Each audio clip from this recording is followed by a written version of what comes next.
Hello, everyone. This is Jerry O'Donnell, and this is another end time parable. And this one is the wedding feast in Luke. It's found in Luke 14, 7 through 15 and 15 through 35. And some people think it's two parables, and it may be, and it just flows into it, and he puts forth different parables, but these two parables are supposed to be together, and they're in the same chapter, and they're really bring revelation of what Jesus is trying to say. So I'll just start by reading it, and then I'll kind of explain on the way. Luke 14:7. And he put forth a parable to those which were bidden, when he marked how that they should choose out the chief rooms, saying to them, when you are bidden of any man to a wedding, so that's the first thing, you're called to a wedding. I just want to say this. Have you ever got an invitation to go to somebody's wedding? Want me to tell you what I know about it? And I don't know that what it is. If you're invited to a wedding, I know that you're not getting married. Okay? Anybody gets an invite. The bride and the bridegroom do not get an invite to a wedding. Did you ever notice that? They are guests. Okay? Just keep that in mind. They are guests. And when you're bidden of any man to a wedding, sit not in the highest room. Notice the highest room.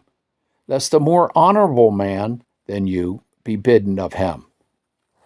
And he that bids you of him come and say to you, give this place, and you begin with shame to take the lowest room. So this particular person picked the high room and was made to go lower.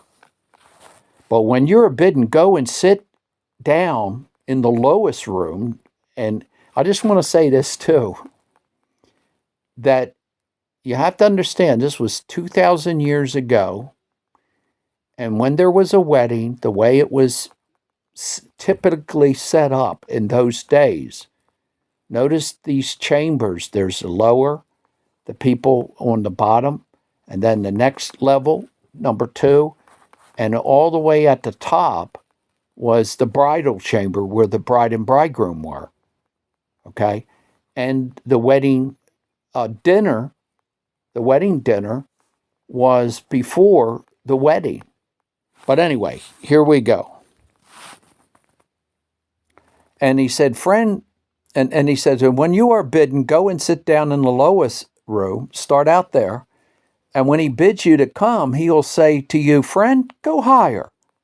Then you shall worship in the presence of them that sit at meat with thee. For whosoever exalts himself shall be abased, and he that humbles himself will be exalted. Then said Jesus to him that bid him, when you make a dinner or supper, and you call not your friends, nor your brethren, nor your kinsmen, nor your rich neighbors, lest they also bid thee again, and a recompense be made to you. When you make a feast, call the poor, the maimed, the lame, and the blind, that you shall be blessed, for they cannot repay you, for you shall be recompensed at the resurrection of the just. Okay? And when one of them that was sitting at meat with him heard these things, he said to him, blessed is he that shall eat bread in the kingdom of God. And then said he unto him, a certain man made a great supper, and bid many, and sent his servants at dinner time to say to them that were bidden, come, all things are now ready. And they all with one consent began to make excuses.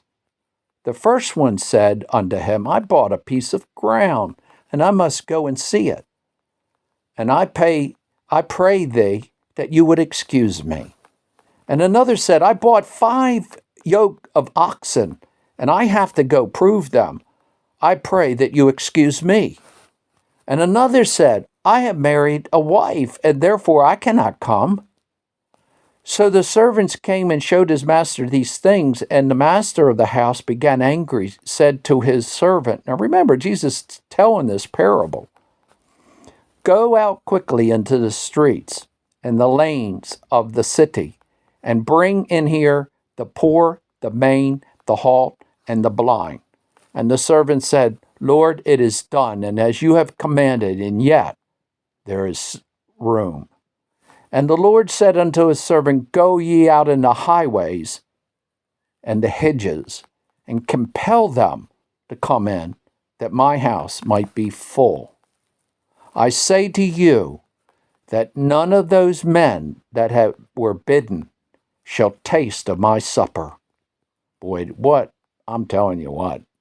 Now, you have to understand, this parable is in our day.